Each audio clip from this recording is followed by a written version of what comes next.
Hello, thanks for sticking with us. My name's Niall Crowley, and I'm the chair of this session called The Left Behind, the White Working Class Kids and Education. I'm going to give you very brief introductions to our speakers in the order that they're going to speak. Okay, so on my right is Tarjinder Wilkinson. Welcome, Tarjinder. Tarjinder is a primary school teacher and a regular writer for All in Britain. And after Tarjinder will be Niall Davenport. Niall is the head of faculty of social sciences at JFS Sixth Form Centre. And then finally, Rowenna Davis. Rowenna Davis is also a teacher and a writer and the author of Tangled Up in Blue, Blue Labour and the Struggle for Labour's Soul. So just like to welcome our speakers. Off, please, Rowenna. Yeah, Tarjinder, sorry. Sure. In terms of my views on this issue, a lot of it is based on my experience as a primary school teacher, having worked in areas of deprivation, not just in white working class areas, but also in Brixton, which was very much an predominantly Afro-Caribbean community school, and also in various cities, both London, Birmingham and Leicester. In terms of trying to work out what has happened with the white working class, I think we have to accept that this has been a historical issue. However, one of the issues that we had was, in terms of the figures, when they were broken down by ethnicity, it actually hid the issue of what was really happening with white working class children for a long time. And predominantly, I think this is a working class issue. It's just that obviously it was highlighted for those ethnic minorities because they would have been predominantly working class at that point. And therefore it's easy for it to look like an ethnicity issue when actually it was a working class issue and the kind of schools that they went to and the kind of access to education they had. However, the question of the white working class has been made stark at the moment because of the racial disparities audit data. And where that's coming from is that for a long time, because the data was averaged out, nobody really knew what was happening with these children from deprived backgrounds. A lot of that was because it's hard to define what is working class. How do you do that? Is it self-definition? Is it based on the amount of money your parents earn, the jobs they do, et cetera, et cetera? What changed things is the fact that the new Labour government introduced pupil premium. And so what we're really looking at is not working class children per se here. When we're talking about the left behind, we are talking about pupil premium children. We're talking about children who have been on free school meals, either currently or over the past 5 years at that point in time. Now, there are always going to be multiple causes suggested for why it is that any group might be struggling or might be succeeding. However, I do have a fundamental problem with the model that has been used up until now. Because as far as I'm concerned, it's not a model that is based on an honest assessment of what the factors that might actually impact on the education of any person. The dominance of the left within education has meant that the model that's being constructed takes certain variables into account and leaves other variables out. Mostly because when the left did start to take over education in the 70s, they very much went in with a missionary zeal. They really did believe that the changes they were making to curriculum, to behaviour management, to just the general setup of schools would work. And it was a fundamental belief that would, and almost a religious belief in that. And because of that, when some of those things started to fail, such as the way they were trying to teach children, the use of inquiry methods, discovery methods, they were never properly investigated. They've essentially been left out of that model. And what is necessary in order for us to really understand what the problems are for those children, we need to reconstruct that model. And it cannot be an ideologically driven model. It has to be one that is based on a real knowledge of the education system and what can impact. So what Spielman said about lack of aspiration in certain working class communities, well, that could be true, but I haven't seen any reliable data to say, well, this group of people definitely have a lot of aspiration, this group of people definitely don't. I think it's always going to vary within families, within groups anyway. And how do we reliably measure that? I don't know. To some extent, it seems that we rely on outcomes and then go back and say, well, because the outcome is this, that means that the aspiration was there. But actually, we don't know that for a fact.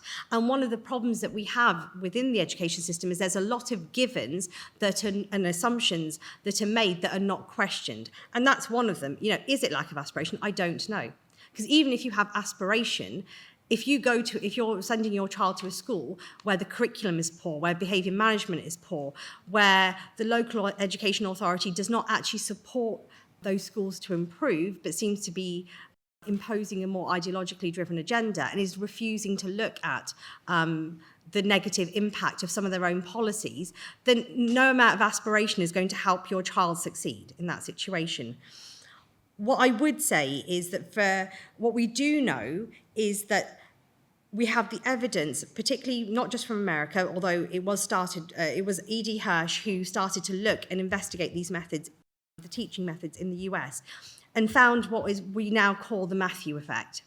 The gutting of knowledge from the curriculum has had an impact. And what I mean by the Matthew effect is there's a quote in the Bible which summarises that the rich get richer and the poor get poorer. And the evidence is definitely there that the knowledge rich do in fact get richer and the knowledge poor get even poorer. And it's not just in the UK, it's in the US, it's in France, Australia, New Zealand, everywhere that this kind of 21st century skills curriculum has been imposed, it has disadvantaged the disadvantaged even further. So we have to put teaching methods back into that model. Secondly, we have to put curriculum back into that model.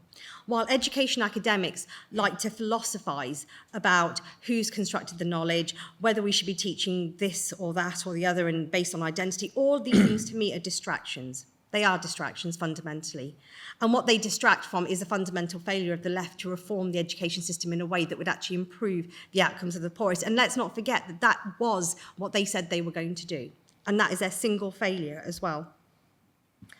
So not only do teaching methods need to be put back in, so does the curriculum, so does the knowledge. What knowledge? Fine, we can have these debates, but at some point we're going to have to decide and we're going to have to go with it.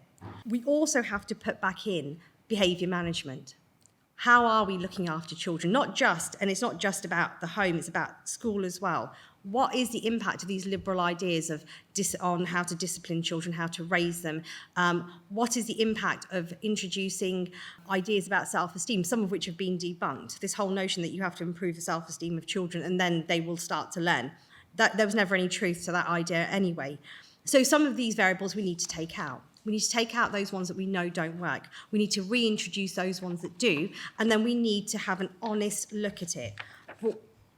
How we do that would involve a mixture of people. I think it's no longer good enough to leave it to education academics. We know that there's groupthink.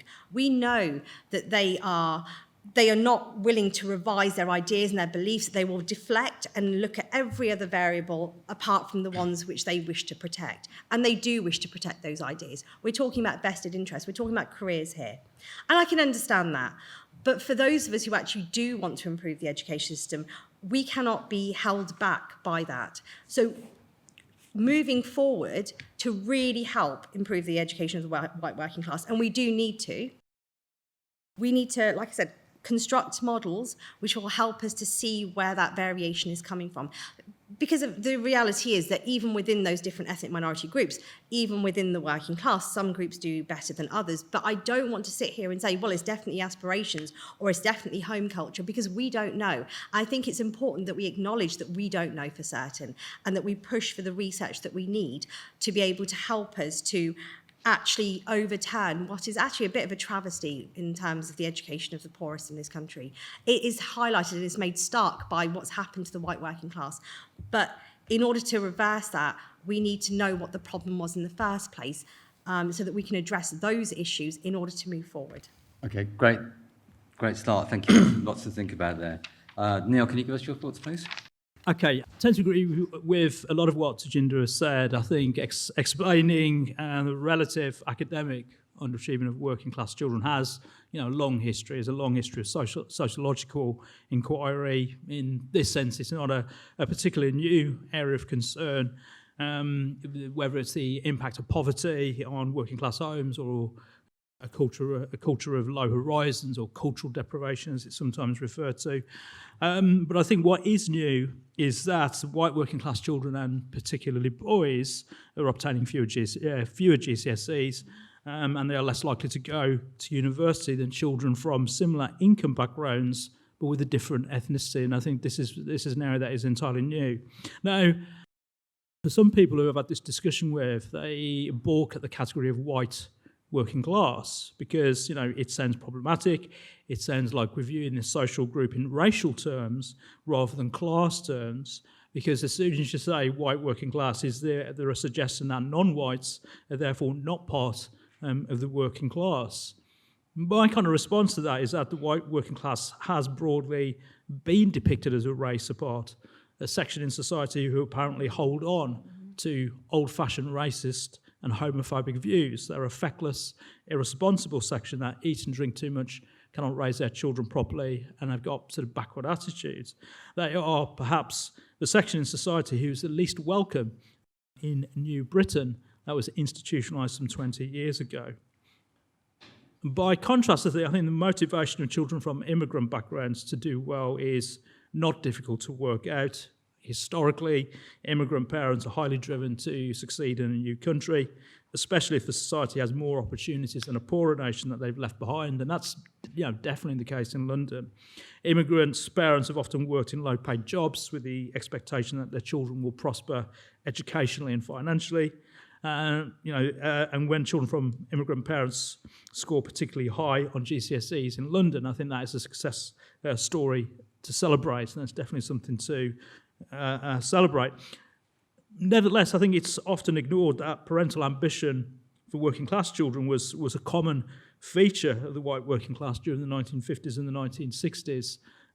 As well, I think some sociological studies overstated the extent of cultural deprivation.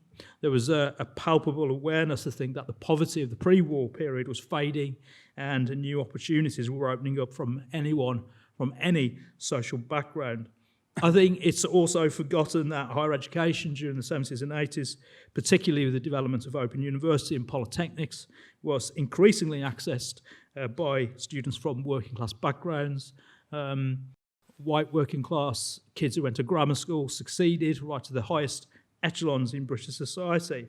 But more broadly, I think this was an era that working class aspiration, whether demanding higher wages or searching for a better cultural experience, was the norm. I think the claim that the British working class have always suffered from low horizons and low expectations doesn't tally with British society 30 or 40 years ago. Working class people, particularly the young, had become far more ambitious than the meagre offerings of the post-war consensus. I think something else to bear in mind is that even without accessing higher education, it was equally common for young working class people to make it through music, comedy, acting, football, and above all else, politics.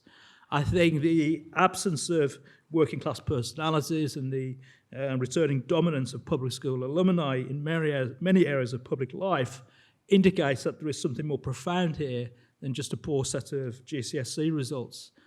In the past, academic achievement was seen as only one way of getting on in life, and many working class children took sort of different opportunities.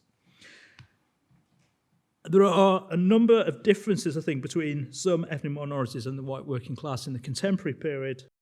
Historically, independent working class organisations, trade union networks provided a support network and a set of autodidactic values that acted as a buffer against nihilism that poverty can breed.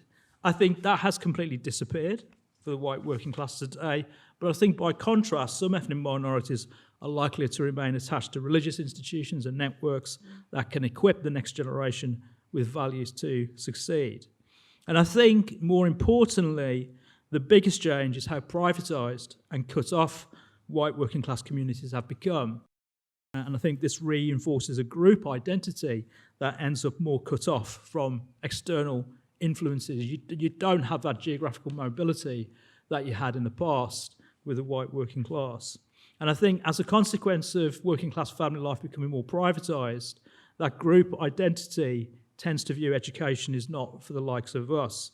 I think that sentiment has always existed to some extent, but the more privatised and family-orientated working class experience has become, I think the fewer opportunities there has been to broaden horizons and aspirations. Finally, I think connected with that, there is a palpable sense that British society is unwelcome to the white working class, a view reinforced by the hysterical reaction to Brexit by middle-class Remainers. And it does beg the question, why would anyone participate in a society that views you with suspicion and contempt? Why would demonised individuals positively embrace the norms of a society that is routinely hostile to you? So I think overall the shift from being a once powerful social class in British society, it's mainstream, right? The British working class represented the mainstream, to being a pariah, I think helps explain why the white working class are now the bottom of the class in more ways than one. Great, thanks very much. Rowenna? Good evening, everyone. Can I just start by just saying it's really wonderful to be here. As a teacher, you don't do many events on a Sunday night, but the reason I keep coming back to the Battle of Ideas is I really love the diversity of speakers that you make way for in your panel and the diversity of your audience members and their views as well. So it's really lovely to be here. Just from my perspective as a teacher, I started training 4 years ago. I did 2 years in Southampton, Itchen, which is a white working class area, in a ward which was incredibly high UKIP voting, very high Brexit voting area. I think I had 3 Tylers in my class at that point. And now I've moved on and I'm teaching in Croydon, where I taught for 2 years. And in that area, I'm teaching, I think, 3 Dantes.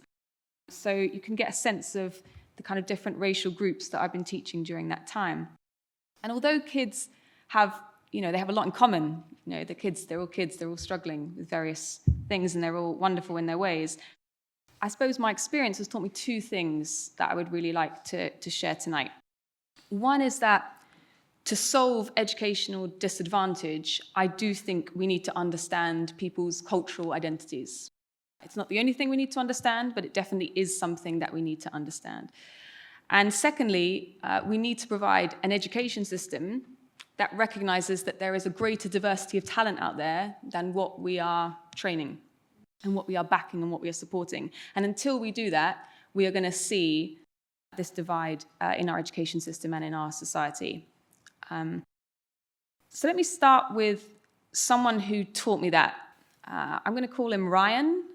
He's a 14-year-old boy in Southampton that I was teaching, way too tall for his years, towered over me, about 6 foot despite being that age. And in my English classes, he could not sit still. I am telling you, Ryan, why are you out of your seat? Why do you need a pen? Why are you trekking around the classroom? Why are you walking out? Answering back. I mean, he was restless. He was like a caged animal in my classroom, no matter what strategies I tried to teach. So I thought, I better go and watch him in other classes, standard technique, go and watch him with other teachers. And I went and watched him in resistant materials. And I walked into that classroom and he is running it. He is building a jack-in-the-box with a very complicated spring and using a lathe to build it and walking around the class and directing the other students, being incredibly responsible, explaining me things that I have never even comprehended about joints and mechanisms. And he was flourishing, okay? And it seemed to me that if you provide a space for people to do different types of things, they're going to be better. And I'm not saying that every white working class kid is going to go into vocational education, but he comes from a family or a society or a culture which learnt to value those skills and maybe have helped him as he was growing up. My best friend would argue, and she's a teacher as well, that this talk is divisive, that really what I'm talking about is a working class kid and not a white working class kid, as Niall was discussing. And, he might get labels like chav or trailer trash, but at the end of the day, he won't face discrimination against his race. It will just be against his class. He won't know what it feels like to be black in Britain or to be a minority in Britain. And therefore, to talk about him in terms of his race rather than his class is somehow divisive, is somehow splitting the working class unity, is somehow hindering the cause. But I'm not entirely sure that that is the case, because if you look at kids like Ryan or families like that in the area that I was in, not all of them, but for a large amount of them, theirs has been a story of decline with deindustrialization in Britain. They came from families that hadn't sent anyone to university ever. And they'd seen the docks dry up, they'd seen companies disappear, they'd seen wages get depressed. And that experience of pessimism is, I think, transferred to young people. It can be. And the skepticism about education can be transferred to young people. Whereas for a migrant community, often the reason they've moved to Britain is to start a new life, to have a sense of new opportunities, and their experience has been one of optimism, often one in which you feel like the next generation can do better. You've got new opportunities that you didn't have before. And I think that that helps, and you need to understand that part of the story in order to understand what a child is feeling when they enter your classroom. So as I said, race or culture, I think offers one layer which you need to understand about a young person alongside their class, alongside their personal circumstances, alongside their individual needs that you need to look at if you're going to solve the problems of educational disadvantage. Similarly, if you are white working class like Ryan and you walk into a class and you walk into a school system that only values academic education, that only values going on to university, and your family doesn't come from that kind of background, your family actually does skilled manual labor or whatever it might be, you are already going to be feeling a bit defensive. You're already going to be feeling like this school system, this school institution, doesn't actually have a respected pathway for the routes that I've come out of. And I think that does affect your self-esteem. And to slightly disagree with Tarjinder, I think that that does affect your educational outcomes. So just to conclude, I'd say, one, make sure you understand race as part of the issue of educational disadvantage. And two, make sure that you provide an education system that celebrates and supports the diversity of talents regardless of your race. Thank you. Some really interesting things in there and lots of things to kind of pick apart. And I'm not sure, I think there's a lot more, I wouldn't say disagreement, but for points of difference, I think, which hopefully we can begin to tease out. So for Tarjinder and Niall, you sort of seem to put things, your emphasis at least was on teaching methods, left-wing teaching methods that have kind of helped to kind of destroy the teaching of kids, and you seem to err a little bit around ambition, which seemed to be more what you were saying about the changing the way the white working class had been kind of pushed to the side of society a little bit. Is there anything? I hope I haven't caricatured you, but is there kind of a crossover between you two? Is that kind of how you see it? I suppose a little bit, in the sense that I think you're right, the cultural poverty is overstated. I mean, it's interesting that Rowenna would talk about deindustrialisation and yet forget that that's what you described is exactly what I had to experience too. You know, when the steelworks closed down, my dad lost his job. Mm-hmm. When the textiles, when the economy was being opened up and the textiles industry was diversified or whatever, and the whole process of deunionisation meant that people like my mum didn't have a full-time job anymore, or she struggled to get jobs in the same way that she had. They didn't have the protection. So this notion that somehow deindustrialisation affected these white working class people and they didn't affect us because we're immigrants, that just doesn't bear any resemblance to my reality at all. It gutted the people who worked in those factories. It gutted them.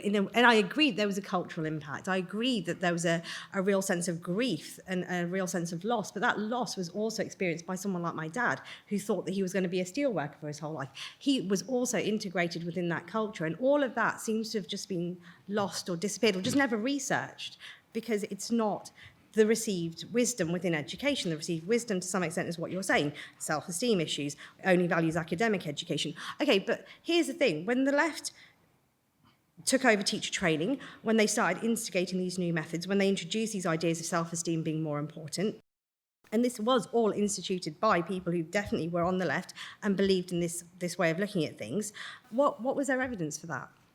Where did it come from? Every time I look into some aspect of what's holding children back, for example, writing in primary school, whatever, you start to unpick it, and you pick it, and you end up in the same place, which is there's some left-wing academic who has had an idea of what they think will actually improve things. They've got no evidence for that. They weren't even looking at what was really going wrong in the first place. They just decided that the way they were taught was right-wing, whole class teaching, standing in front of the class, all these things, sitting in rows, that's all right-wing. They just declared that that's what it was, and that's literally what you come across. And if there was more to it, I would accept that evidence, but that's not what we're talking about. We're talking about the fact that people have introduced ideas and beliefs. And this whole notion of academic education, okay, fine, I accept it. That is a point that, we need to make sure that both the academic and the vocational is appreciated within the system. But why only for working class children? Because that's already insinuating that somehow they're inferior. And that, to me, is an element of middle class prejudice that infects the education system, which is never acknowledged, never talked about. If we're going to say that some children will benefit from a vocational education more than academic education, fine, but there are middle class children who will also benefit from that. What we've not ended up with is a system which actually improves the vocational education. We've just ended up with a system which deprives working class children of academic education. Okay, I think that's a really interesting point about how ethnic minorities were also impacted on in terms of deindustrialisation. I mean, I'm from the West Midlands, and when I went into education, I would argue that there'd be a similar proportion of Asian and Muslims also in the sixth form, also going to university at that time. So, I'm certainly not racialising it in that way, but obviously what's changed is that we have a higher percentage of Asian and black kids doing better. The white working class seem to be going in the opposite direction. I think Tarjinder is completely right. In the past, it was class, and race wasn't entirely, or at least racialising people wasn't entirely an explanation you would sort of grapple with to explain sort of differences in education. Where I slightly disagree with Tarjinder, though, I don't think it's teaching methods, because if it's teaching methods, it doesn't explain why some ethnic minorities do better and they're on the same receiving end of a particular sort of teaching methods in the secondary school education system. I think if we take a look at what's happening outside of the classroom, the demise of an autodidactic culture within the white working class, but I would also kind of argue that there is, amongst educationalists, you do get educationalists who are anti-education in the sense that they are hostile to academic education because they see it as elitist.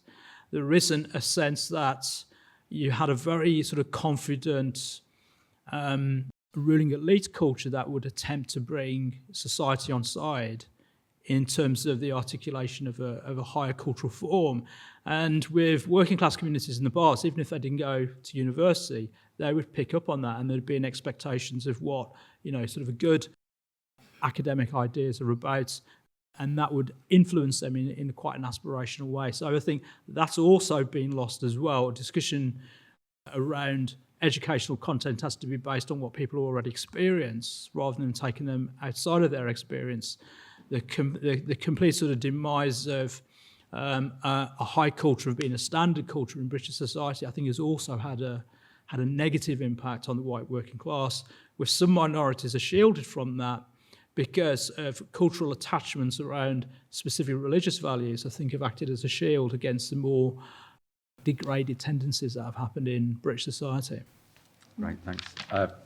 Yeah, can I just comment on a couple of those points? First of all, because I appreciate there are huge generalisations that it's too easy to make here, and it can be oversimplistic to say that, obviously migrants have experienced deindustrialisation as well, so I'm sorry if that came across in an oversimplified way. But I do think that it's true. If you were a migrant to Britain, whether it's first or second generation, you probably came here with very little, in the sense that you didn't know the place, you didn't know the networks. And as you built that, you had an experience of probably, I'm hoping, growing optimism as you built those links, as you found your house, as you found a job, as you got to know your neighbours. Whereas if you came from a family that had been long-standing for a very long amount of time, you started with perhaps more and then experienced a sense of decline. So you can often have the same experiences, but from different starting points. And I think that affects how you experience them. Again, I appreciate it's overgeneralized and it may not be true for everyone, but I think there's something in it. Similarly, I massively agree with Tarjinder on support for different types of teaching methods. So I think there is increasingly more rigor in the system, more of a knowledge-based approach to learning, which I think is better for people and is part of the solution. I would just argue that it can be part of the solution as well as looking at people's particular cultural identities. And I think, for example, like if you've taken out, like there might be a group of young girls who are all struggling a similar kind of experience. And if you take them out and talk to them independently with a female teacher, you might get good results. Or there have been interventions with young black boys around gang culture or perceptions that they share around masculinity. And if you can provide a role model there that fits or suits them in a group like that, then if it works, let's do it. And if it works with white working class boys, let's acknowledge that and do it. If it doesn't work, don't do it. But I think those things are definitely worth trying and have to be part of the solution alongside looking at pedagogy. I'm quite sure what you mean by cultural identities. Are you saying that the white working class is a particular cultural identity, and do you see those things as kind of fixed that need to be approached differently in terms of education, or are you talking about it in terms of when you're talking about particular groups fare better or worse depending on, you know, whether they come from ambitious immigrant communities? Yeah, I think what I'm saying is that race is often a very simplistic proxy for cultural experience. And if someone's had a particular cultural experience, that might bring particular strengths, or it might bring particular challenges. Right. And it's worth working with them. Okay. Any thoughts? I don't think it's just a left-right thing, because if you look at the first kind of initiatives at the level of policy in terms of moving education away from academic knowledge, it was by both Conservative and Labour governments in the 70s in response to the economic recession. And it was started off in the FE sector, around the idea of there's a deficit in life skills that young people needed on vocational courses, and that has kind of over the decades rolled out to beyond the FE sector, so now we have it even in elite universities in some sections, this move away from academic knowledge. I think that, Neil, you raise a fascinating thing about, I think there is, and it perhaps ties in a bit with some of the things I think you're saying about cultural experience.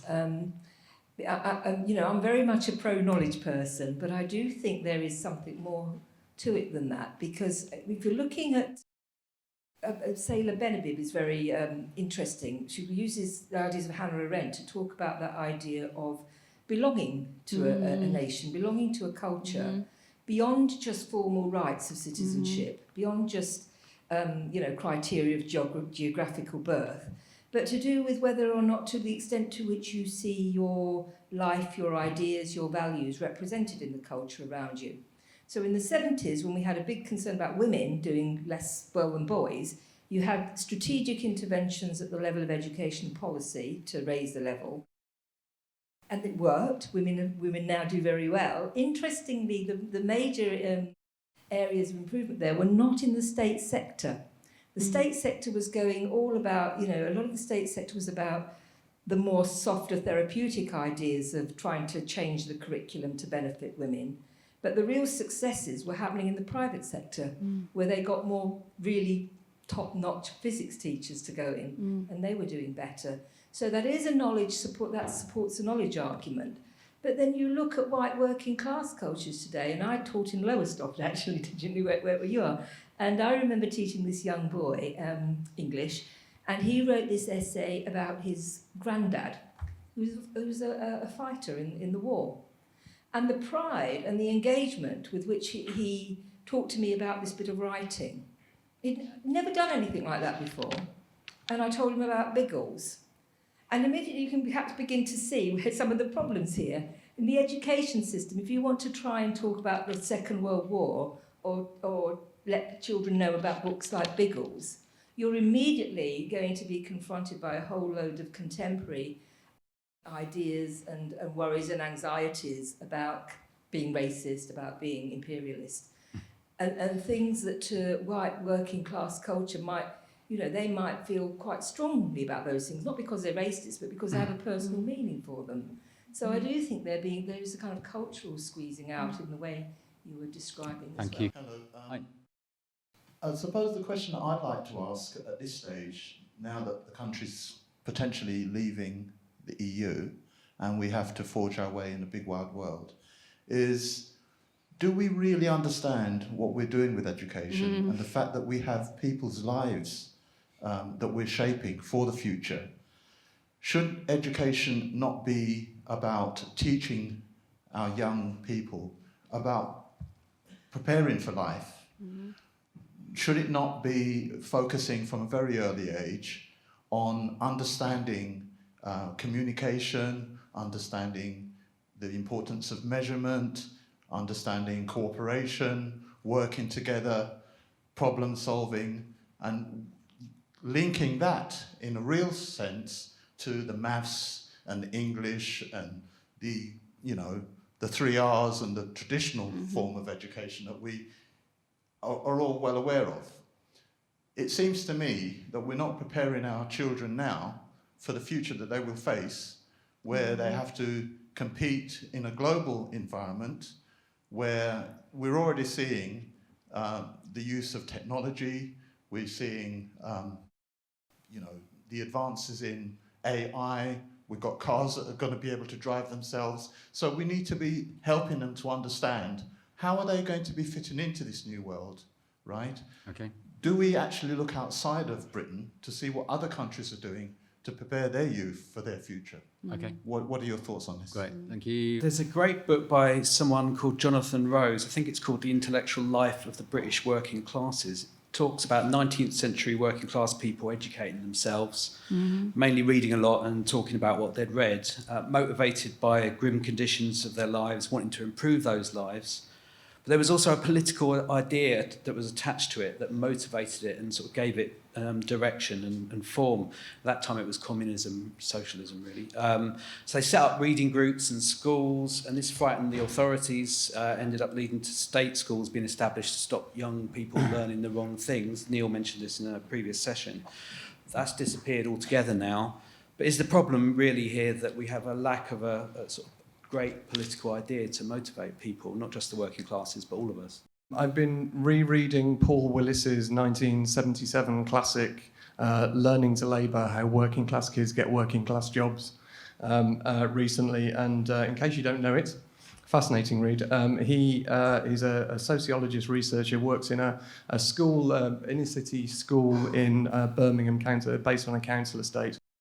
And he talks about how these 12 self-identified lads learn through reacting against the discipline and the education that school is trying to provide for them, to value hard manual labour and just reject the school system entirely. And he theorises, being very much of his time, that this is part of how capitalist society reproduces itself. Now, I work in an inner city council estate school in East London. It's a knowledge-led school, of which I think Tarjinder would approve. And while there are still some lads of the kind that Willis would recognise, mainly what I see is not white working class pupils, but pupils from families who have probably never worked. And I don't know whether it's, I'm messing with the categories again, but can we really call them working class? They're also not all white. Rowenna, I'm a bit worried for Dante. It seems to be, we're all obviously, we have some skills that we're really good at, perhaps naturally, however we are, but it seems slightly like you're giving up on him. That you're saying he's good in that class, but he's a nightmare in mine. What? It seems to me that Dante needs... Who? Ryan. Ryan. It seems to me that he needs English and physics and even Latin just as much as he does need woodwork. So, for instance, your point about shouldn't we be teaching measuring and cooperation and communication, that's physics and English, isn't it? Hi, I had a few points actually, but I'm just going to stick following on from the back of that particular point just made there. I wonder if the panel have come across Carol Dweck. She's a psychologist who works at Stanford University and wrote the book Mindset, talking about fixed mindset and growth mindsets, and also the idea of the power of yet. In this country, I think the fundamental problem is before you get into this compulsion to find a narrative in why our children are failing for whatever reason, to some extent I agree with Tarjinder on this. I don't see why we automatically write off our young people because they show an inclination towards one subject or another. That's in the back of what you've just said.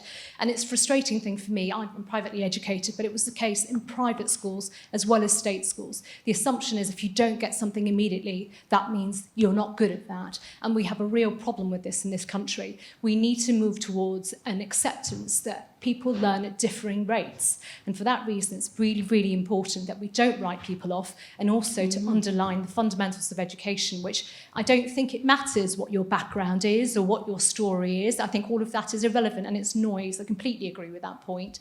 And actually we need to focus on what do we want our young people to have as a skill set when they come out of university, and how do we achieve that within the classroom. That's what's important, not what you bring into the classroom in terms of your background or whatever, because when you're in the classroom, you should be treated in a way to achieve the outcome that everybody else, what we're trying to achieve. So thank you. Yeah, it's a cultural observation that I would like to point out, and it's why I think that the white aspect of the white working class has formed a sense of identity.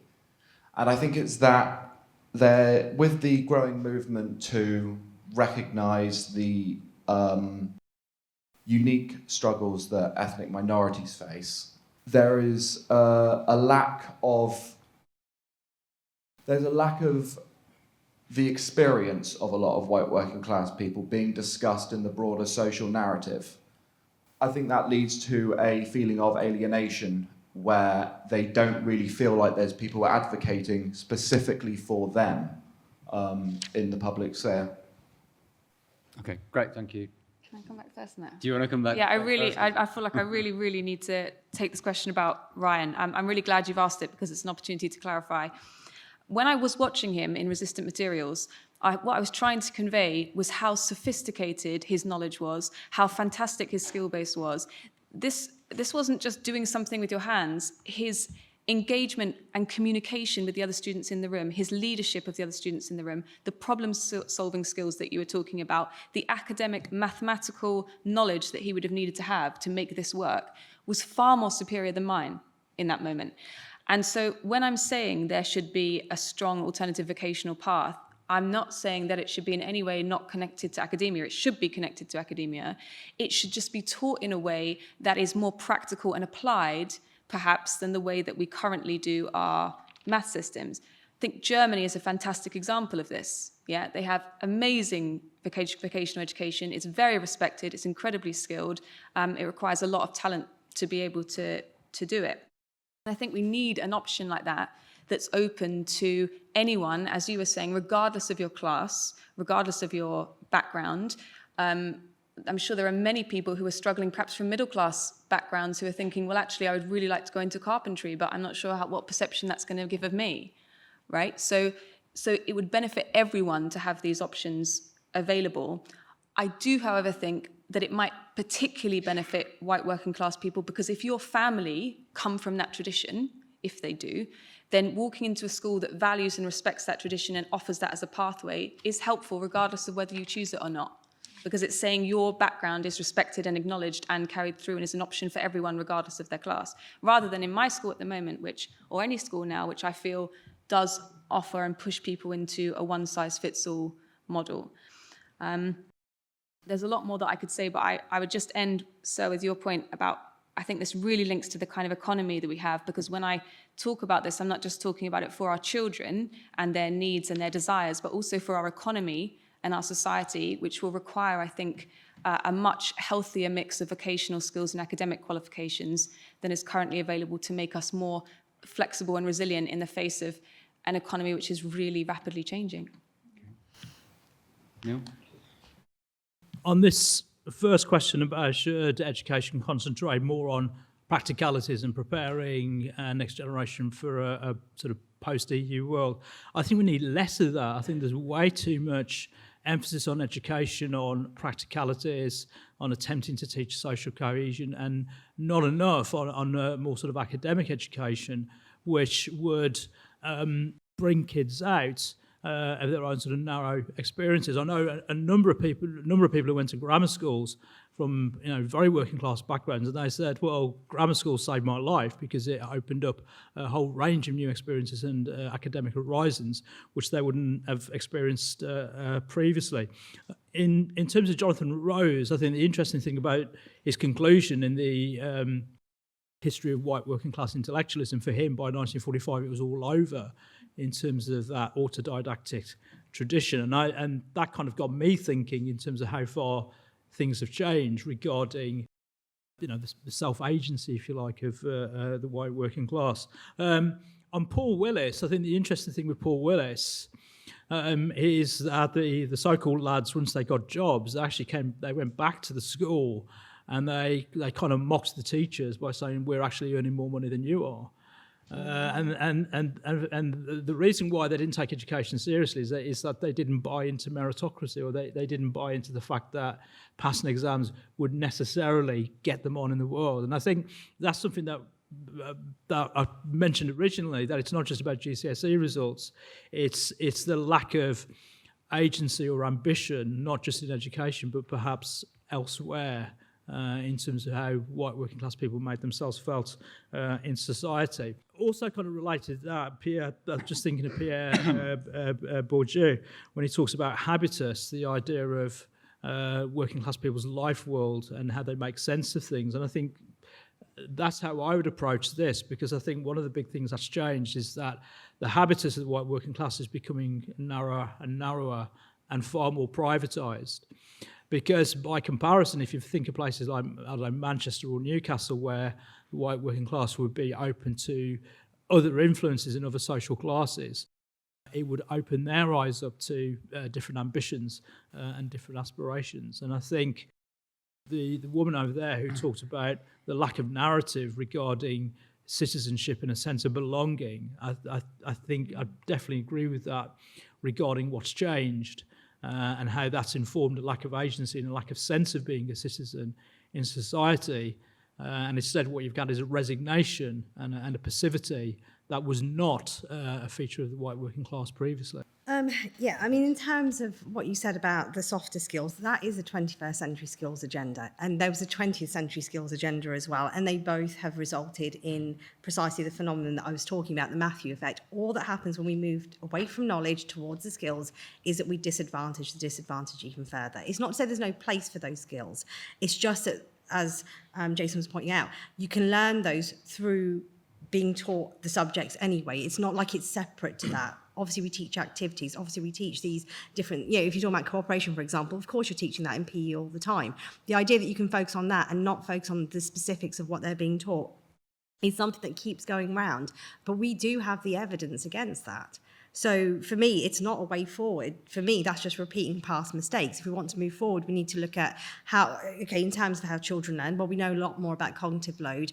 And probably cognitive load theory is the most important theory that has been expanded on in the last sort of 10, 15 years in terms of not just how children learn, but how anybody learns, and why it is that some of these minimally guided teaching methods don't work. You do need to have much more guidance when you're a novice, when you're new to learning something. So again, there's going to be a bit of a split, because obviously you're secondary and I'm primary, and I see things from a very different perspective. I've seen what the gutting of knowledge has done in primary and how it really does leave children deprived.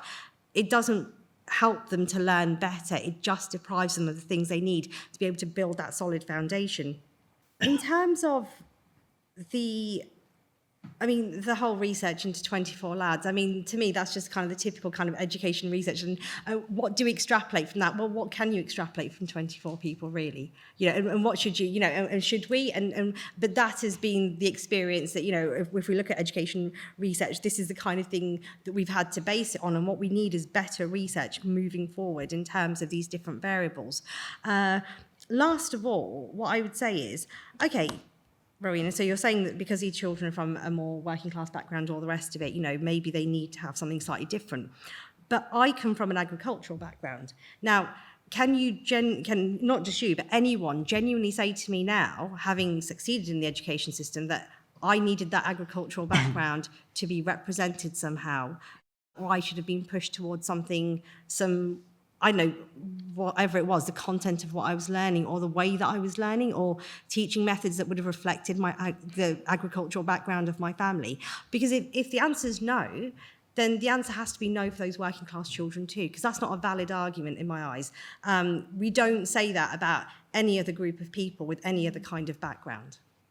Can I just go back to the Ryan point to you, and either you or Neil, because I was just thinking that maybe you're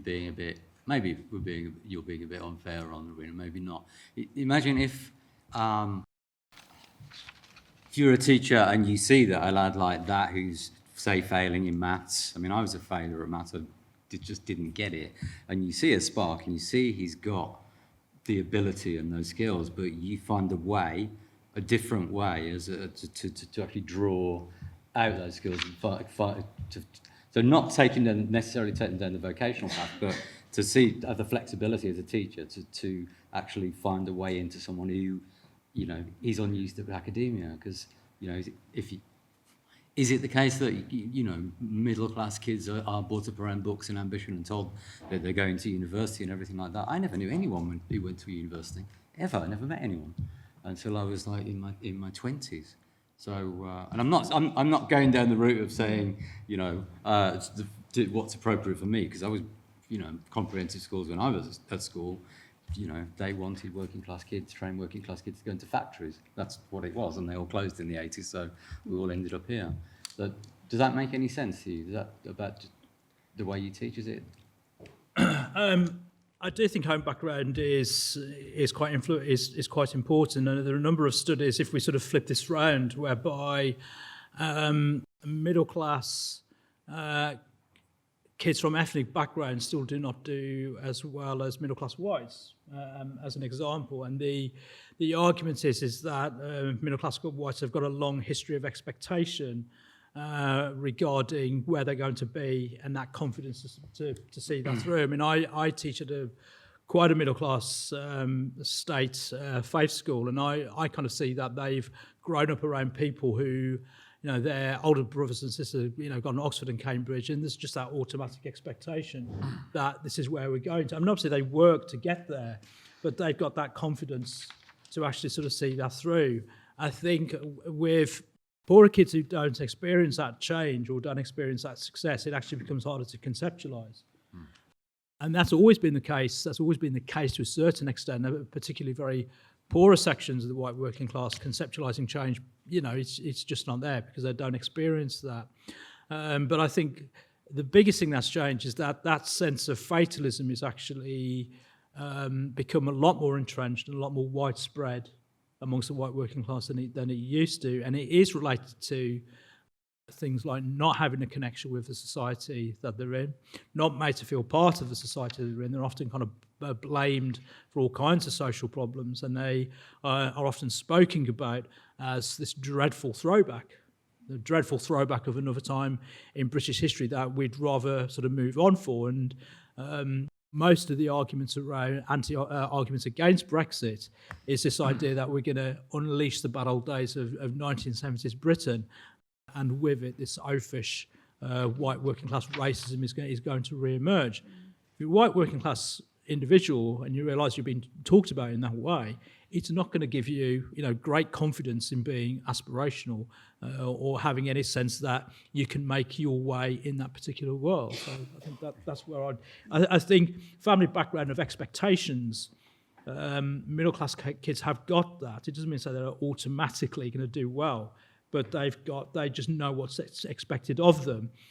Working class kids who can't conceptualise that sense of change, it becomes a lot harder for them to achieve that. Okay, great. I've just looked at the time. We've got 15 minutes, so I'm going to get back out to the audience.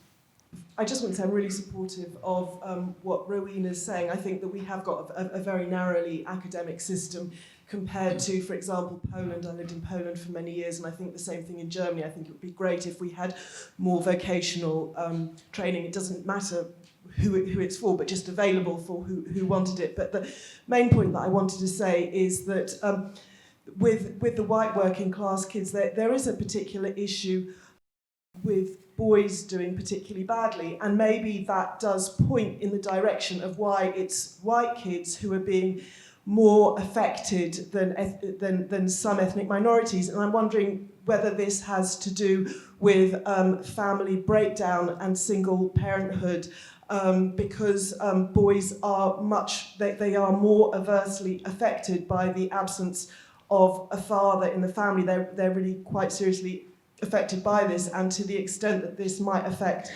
white working classes more than, say, Indian working classes, you know, that could, you know, this. So the family background could be an important factor influencing this. And actually, I did conduct some research with Jeff Dench. We looked at attitudes among school kids towards the family, and we found that there was a correlation between we found no correlations with girls in family attitudes and their attitude towards their education, but we found that boys who had these sort of traditional family attitudes, and they actually believed that they were going to, that it was their role to support the family, we found that they had a more positive attitude towards education. And that might also tie in with the family breakdown thing. If you haven't grown up seeing, with a dad there, you don't actually see a role for yourself. And if you see a role for yourself, then that motivates your attitude towards education. I mean, we can talk about vocational education, and obviously there's a place for it somewhere.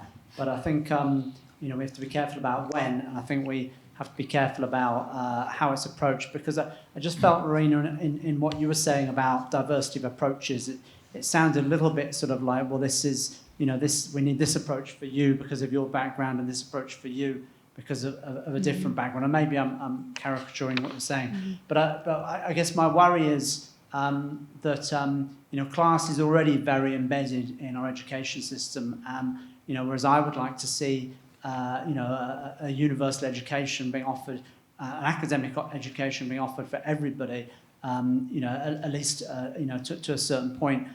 So, I mean, where I come from in Buckinghamshire, you've very much got a separation going on in secondary schools. Academic education for you kids over there who have come from a certain background, and then you go to other schools, and it's quite clear the expectations of teachers is very different, and it's more of a skills-based. It's a relevancy curriculum. It's languages for tourism and so forth. And I think maybe it's a little different in London. I think maybe the mobility and there's been a lot more change in London, so maybe it's not quite the same. But I also hear stories from my students that teachers will say to kids, you shouldn't study geography, you shouldn't study history because those are hard. Okay, and that that, again, there seems to be an inbuilt difference of expectation, I think, related to class, that this academic curriculum is for you guys over here, but not for you guys over there. I think the last speaker, Alex, is basically saying what I want to say, but maybe I could add a couple of points. And I think it is to do. I mean, I don't think young ones, whether they're black or white working class, I don't think they know what they don't. I mean, that they don't know what their capabilities are. So immediately we start to say, I can see a spark, and we should in carpentry, let's say, and we move away from the fact that that. Sorry, I want to just go back to the point. This does link up, but I think Neil, you said you made a point about the working class experience, that young children from a working class background it's harder for them to contemplate the idea of university because of their experience, which is absolutely, I go along with that. So what is the role of the educator? Is it to look at apprenticeships for potential apprenticeships for those working class children who have not had the experience but are very good at certain elements, working with their hands? And I take Alex's point about there is a role for that. But I do also think that it should be universal. I think everyone should get a chance to learn about the classics, learn about Latin, and actually maybe be motivated, and the teachers have an expectation that they will enjoy it, as opposed to, it might be hard for them. There's an academy in Hackney, which is where I come from, and the example I would give is that this is in the 80s, 90s. It was predominantly a black and ethnic minorities school, and they were doing really poorly. That the educational people came and they found that they were doing really poorly. They closed the school and they turned it into an academy. And the first thing that the headmaster asked every student individually is, what university do you want to go to? And none of the children understood what the hell this man was talking about. But actually, he said, well, go away and find out. Go away and come back and see me again, and I'm going to ask you the same question. What university do you want to go to? And they had, it took a while, obviously, but the results were amazing. These children, all of a sudden, there was somebody who was asking them, what do you want to be? What is your aspiration? And this is a possibility for you. And I think that's the problem here. I just think there is a really low expectation of what the potential are for all children, but very specifically for working class children, whether black or white. I just wanted to say the point you made about working class children and seeing their work, their family work not being valued. I've never heard that before, and I thought that was a really good point to make because I hadn't considered that in the discussion. And it does have an effect when you're coming in somewhere and your background isn't being acknowledged or being kind of uplifted.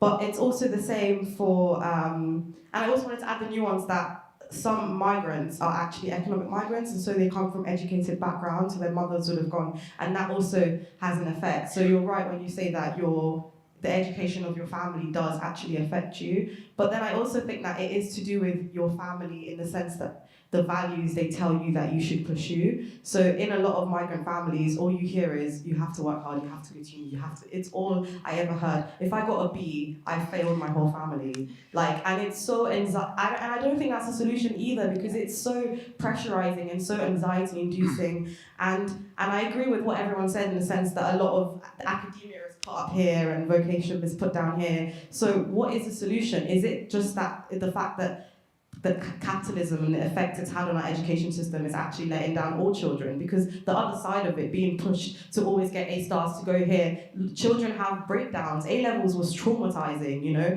I don't think that's a solution either. That's just what I wanted to say. Really nice. Thank you.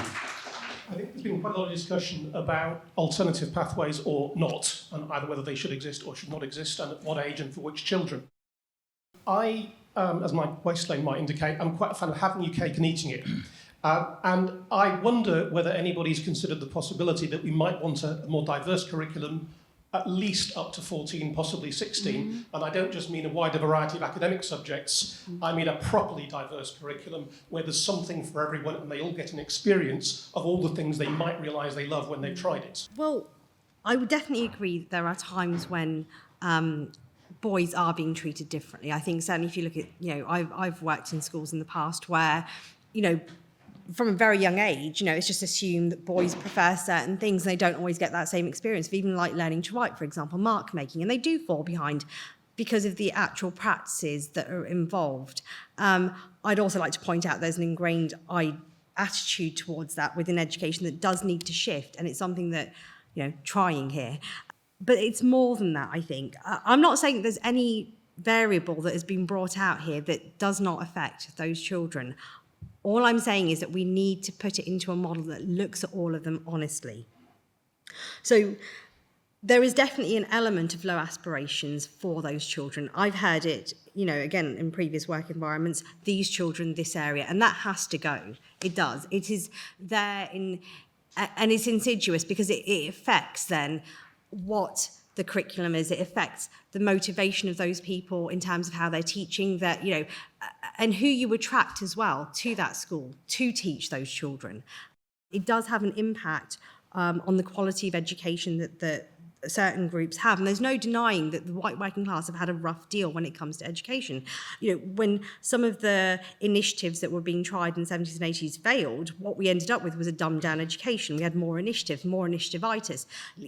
Let's go back to 21st century skills. Let's go back to therapeutic education. Let's try everything, but let's not talk about the reality that actually we did throw the baby out with the bathwater at times.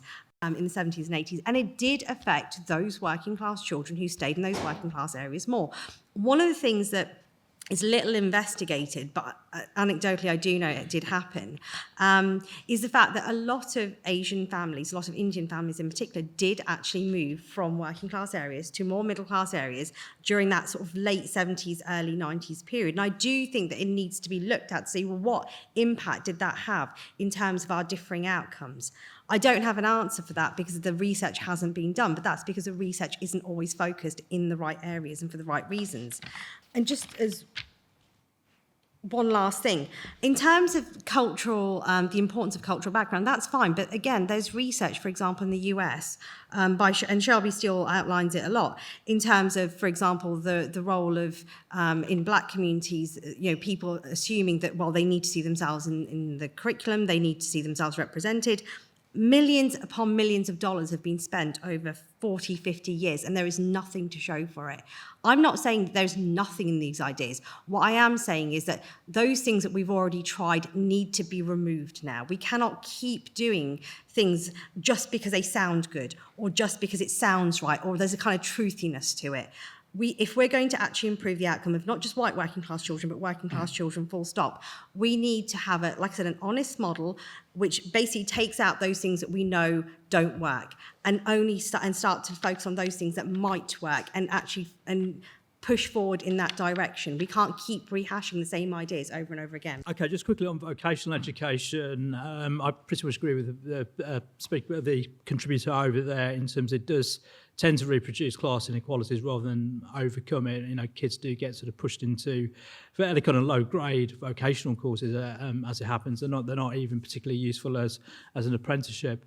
I think the other thing what's happened with vocational education is that it's posed positively against academic education, and academic education gets repackaged as being elitist. I used to work in a further education college in Hackney, and the management were always quite sniffy of the sixth form college in Hackney on the basis that it was elitist. And they would much prefer to have no academic qualifications available for teenagers who lived in Hackney. I mean, thankfully, you know, Mossbourne Academy has proved that completely wrong. Interesting points about the family. I think I don't necessarily agree with the role models aspect per se in terms of masculinity, but I think what can happen is that the problems with lone parent families is that children are not used to enough adult conversation, and they are not used to the idea of adult authority. And I think what can happen is that kids from those backgrounds, from lone parent backgrounds, they actually find it sort of difficult to communicate with adults because they are not socialised within a family that's got a broader range of adults who would instill some sort of expectations and also instill the idea of adult authority. And I think that kind of happens there, and that has impacted on poorer sections of the white working class as well, and it's also a debate that impacts on black kids as well. The final point I just want to reiterate, going back to my introduction, this is not just about exam results and academic education. I think it's more broadly of what's happened to upward mobility of the white working classes. Why don't we have any loudmouth proles that we used to have in the 70s and 80s, the big sort of figures who would dominate popular culture? That's gone. So there is something quite more fundamental here than just percentages of A star to C GCSEs. Love the audience. So many things to say. 3 really quick things. 1, I'm not saying we should put vocational education on the curriculum because it makes people feel better about their backgrounds. We should put it on the curriculum because it is good for the economy and good for growing talent. But a positive byproduct could also be that actually it makes people feel more included and respected. 2, completely agree with the people who raised the issue of family, which I think is something we didn't have time to talk about enough with tonight. I phoned one mum in my Southampton school and said, I haven't seen you at all this year. Do you want to just pop in for parents' evening? She said, I don't go into schools. Not after the experience I had with my school. I'm never coming in. I don't even want to talk to you. And I just thought, wow, it's interesting. Your parents' experience of education is definitely going to be influencing yours. And so that's something we need to think about. Thirdly, I completely respect the audience's concerns and yours about segregating people too early, about pushing people into pathways that they just are more familiar with. But now we keep children in school till 18 years old. Surely at age 16, we could be saying, for example, to Ryan, why don't you go and do an apprenticeship at the local hovercraft factory and do college for your English and maths at the same time? Why can't you work with businesses, do the practical side, but keep the rigor, if that's the choice they choose, regardless of whether they're Ryan from a white working class background or from any race or any creed, if it's their choice. Great. Can we thank our speakers for a fascinating debate? And thank you to everyone out there. Really interesting.